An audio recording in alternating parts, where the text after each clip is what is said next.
Alright, what's going on YouTube? Coming back at you with another video. I haven't made a bass video in a while just because I haven't really been doing bass related things. I've had audio in my car, but it's really nothing to brag about. This isn't nothing to brag about, but I've got some upgrades and, you know, kind of want to show it off. I know other people would like to see it, even though it's nothing special to me. So right now we're sitting in my 03 Buick Century. This is my head unit. I know you probably can't see it, but it's just a double din Pioneer touchscreen as my head unit. And then in my trunk, I have two Sundown X V212s, both dual 2s wired down to 1/2 ohm on this American Bass VFL 150.1 SPL amp. From what I see online, this amp claims to do 2900 RMS at 1 ohm. It's currently wired to 1/2 ohm. I've had this amp for almost a decade now, and I've basically always kind of ran it at 1/2 ohm. So yeah, I mean, it probably doesn't like it too much, but it hasn't gave me an issue yet. This box, I'm not happy with this box. I messed up from the jump on the design, or at least on the specs of the size, but it's 6 cubes net and it's tuned to 30 hertz. But originally these subs were supposed to be facing forward and the port was supposed to be on the side where that amp is, but due to a miscalculation and beefy subs, my front baffle was not wide. It would have been wide enough. I could have got them in on the front side, but it would have been a little tight and I really wouldn't have liked it. So the subs are facing up, unfortunately.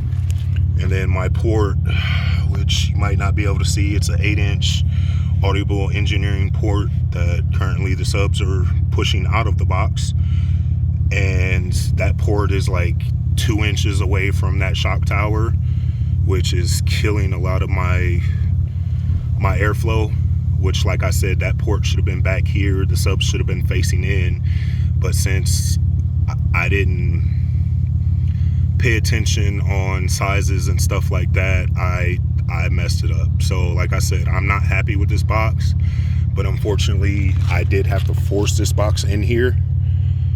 So for me to change this box up, this box needs to be cut out of here.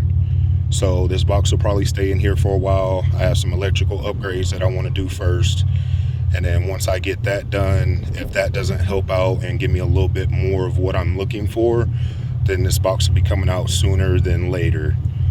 But right now it sounds decent. It doesn't get as low as I want it to be, especially for these subs, but I contribute a lot of that just to sub placement and port placement. Like with that port being so close to the side, it's not breathing how it should be. But it gets down. It sounds better than what I had in here before, or actually it's probably louder than anything I've had before, but I'm not happy with it. I think it would have been a lot louder with the subs facing in the cabin, excuse me, and that port being on the side. So like I said, these are Sundown X V212s. This one's used. I've had it for a little bit. It's pretty broken in. This one I put about almost 5 hours of break-in time playing test tones. It was a break-in test tone. It was just like a sweep from 20, I think, to like 40 hertz. Or no, it was 15 to 40 hertz. So that played for about 5 hours, and I got it pretty loose. They're pretty comparable, but that one definitely still needs some breaking in. So we're gonna give you a quick bass demo.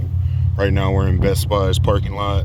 It's kind of where I do a lot of my testing and stuff like that, because I don't bass in my neighborhoods like that, just because I don't live in the best neighborhood and I've had things stolen, so I don't like people to know what's in my trunk. So, and I'm also out here just because hopefully nobody will call the cops, because I don't want to see the cops. I don't want to deal with the cops.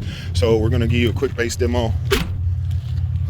It's nothing special, and unfortunately, since I'm recording on my phone, all I have right now is my USB. I have another phone over there, but it doesn't have songs that play well on this setup. So right now we're gonna play it's Gargoyle Serenade by E40. It's been out for a while, but it does get pretty low, so let's get into it. Let's see, we're at 35. I clip at 36, so we're at 35 right now. Let's get into it, YouTube.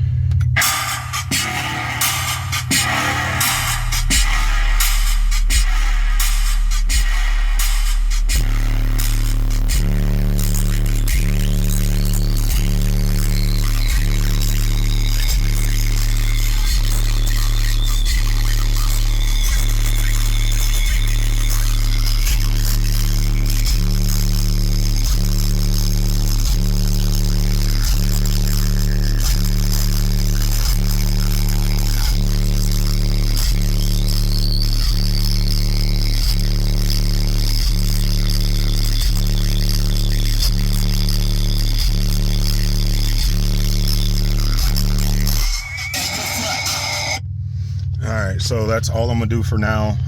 This is the first time that I hooked my voltmeter up full tilt, and I don't know if you've seen it, but I've seen a couple 9s, possibly at 8 volts in there, and I'm not trying to burn this amp up.